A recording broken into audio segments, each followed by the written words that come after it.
नमस्कार दोस्तों। आज हम इतिहास के एक ऐसे पन्ने को पलटने वाले हैं जिसने पूरी दुनिया को हमेशा के लिए बदल कर रख दिया। हम बात कर रहे हैं परमाणु बमों के पहले और इकलौते इस्तेमाल की।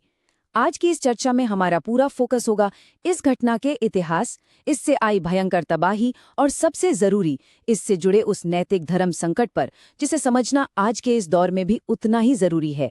तो चलिए बिना किसी देरी के बिल्कुल निष्पक्ष होकर इस डीप डाइव की शुरुआत करते हैं। जरा उस दिन की कल्पना कीजिए, 6 अगस्त 1945 की सुबह। आमतौर पर हिरोशिमा में ये एक बेहद सामान्य और सुहावना सोमवार था। सुबह के 8 बज रहे थे, लोग अपने दफ्तर जा रहे थे, बच्चे स्कूल में थे। फिर ठीक 8:15 पर आसमान में एक अमेरिकन B-29 विमान दिखाई देता है और उसमें से एक अजीब सी चीज नीचे गिरती है। वो चीज ठीक 43 सेकंड तक हवा में तैरती रही। नीचे किसी को अंदाजा भी नहीं था कि उनके ऊपर आखिर क्या गिरने वाला है। और ये 43 सेकंड उनकी आम जिंदगी के आखिरी पल हैं। उन 43 सेकंड्स के बाद जो हुआ ना, उसकी कल्पना करना भी रूह कंपा देता है। धमाके का तापमान अचानक 4000 डिग्री सेल्सियस तक पहुंच गया।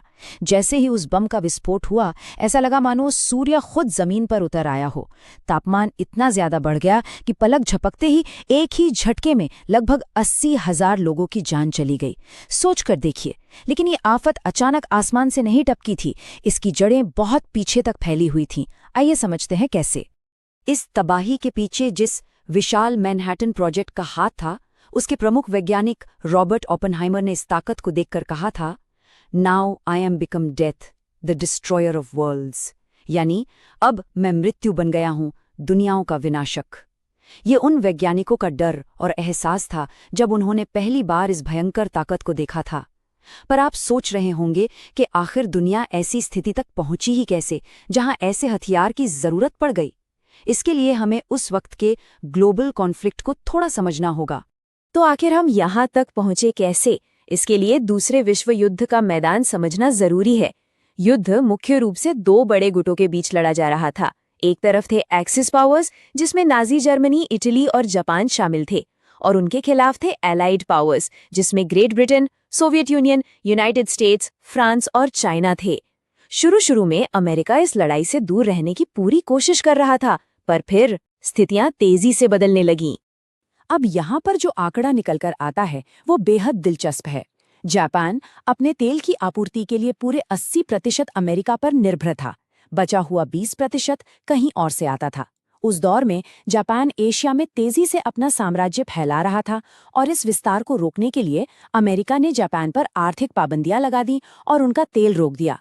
एक तरह से देखें तो जापान को आर्थिक रूप से पूरी तरह से घेर लिया गया, और जापान के लिए बिना तेल के अपनी सेना और विशाल साम्राज्य को चलाना बिल्कुल नामुमकिन सा हो गया था।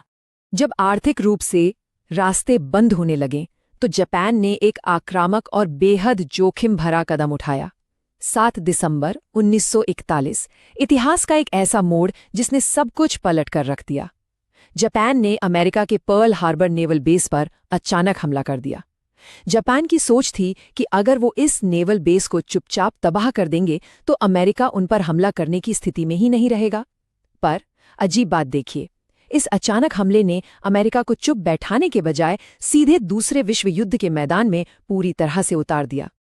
अमेरिका तो युद्ध में आ गया, लेकिन जापान से लड़ना इतना आसान क्यों नहीं था?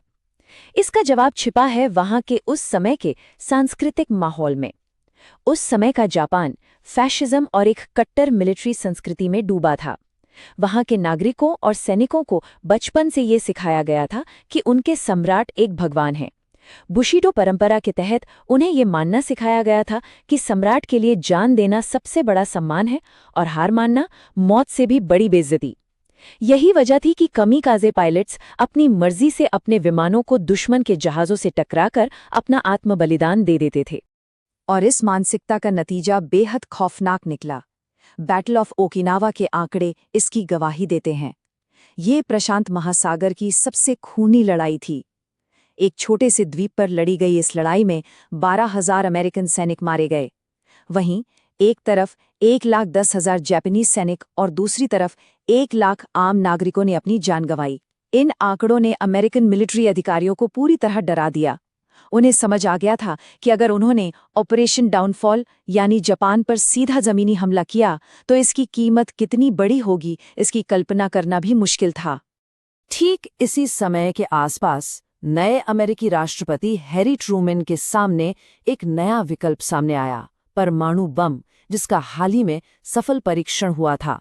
बम गिराने से पहले 26 जुलाई 1945 को पोट्सडैम डिक्लेरेशन के जरिए एक आखिरी घोषणा की गई। मित्र राष्ट्रों ने जापान को बिना किसी शर्त के आत्मसमर्पण करने को कहा और साफ चेतावनी दी कि अगर उन्होंने ऐसा नहीं किया तो उनका प्रॉम्प्ट एंड अटर डिस्ट्रक्शन यानी तुरंत और पूर्ण विनाश होगा। परंतु उस वक्त नए हथियार की ताकत का पूरा अंदाजा न होने के कारण जापान के नेताओं ने इस चेतावनी को सिरे से नकार दिया। और फिर आखिरकार वही हुआ जिसकी चेतावनी दी गई थी। 6 अगस्त को हिरोशिमा पर लिटिल बॉय नाम का बम गिराया गया। क्योंकि हिरोशिमा समतल जमीन पर बसा था, इसलिए ब्लास्ट वे बेहद दूर तक गई और तबाही भयंकर थी। उसके ठीक 3 दिन बाद 9 अगस्त को नागासाकी पर इससे भी बड़ा और ज्यादा शक्तिशाली फैटमैन बम गिराया गया। हालांकि नागासाकी में पहाड़ियों की वजह से ब्लास्ट का असर थोड़ा सीमित जरूर रहा, लेकिन फिर भी जरा इस आंकड़े पर गौर कीजिए, इन दोनों बम धमाकों ने मिलकर करीब 2 लाख लोगों की जान ले ली। धमाके के बाद का मंजर सच में कल्पना से परे था। एक ऐसी आंधी आई जो किसी तूफान से कम नहीं थी। जमीन पर तापमान इतना ज्यादा था कि लोगों के शरीर तुरंत भाप बन गए और सिर्फ पत्थरों पर उनकी परछाइयां छप गईं। आसमान में एक काला जहरीला धुआं छा गया और थोड़ी ही देर बाद वहां ब्लैक टॉक्सिक रेन यानी काली और जहरीली बारिश हुई। यहाँ ध्यान देने वाली और सबसे दर्दनाक बात यह है कि इस आफत का शिकार होने वाले 95% लोग मिलिट्री वाले नहीं थे, बल्कि बिल्कुल आम नागरिक थे, जिनमें औरतें और बच्चे शामिल थे। आइए उस घटनाक्रम को समझते हैं जिसने आखिरकार एक ऐसी महाशक्ति को झुकने पर मजबूर कर दिया जो कभी हार नहीं मानना चाहती थी।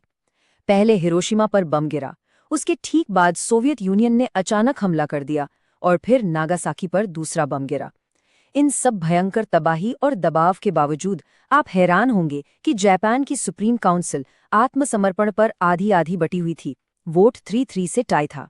आखिरकार स्थिति इतनी बिगड़ गई कि खुद सम्राट हिरोहितो को सामने आकर इस टाई को तोड़ना पड़ा और आत्मसमर्पण का आखिरी फैसला लेना पड़ा। इस आत्मसमर्पण के साथ आखिरकार युद्ध औपचारिक रूप से समाप्त हो गया, लेकिन इस शांति की कीमत बहुत बड़ी थी। तबाही की कुल आर्थिक कीमत लगभग $970 मिलियन अंकी गई थी। लेकिन यहाँ इंसानी जज्बे को भी सलाम करना पड़ेगा।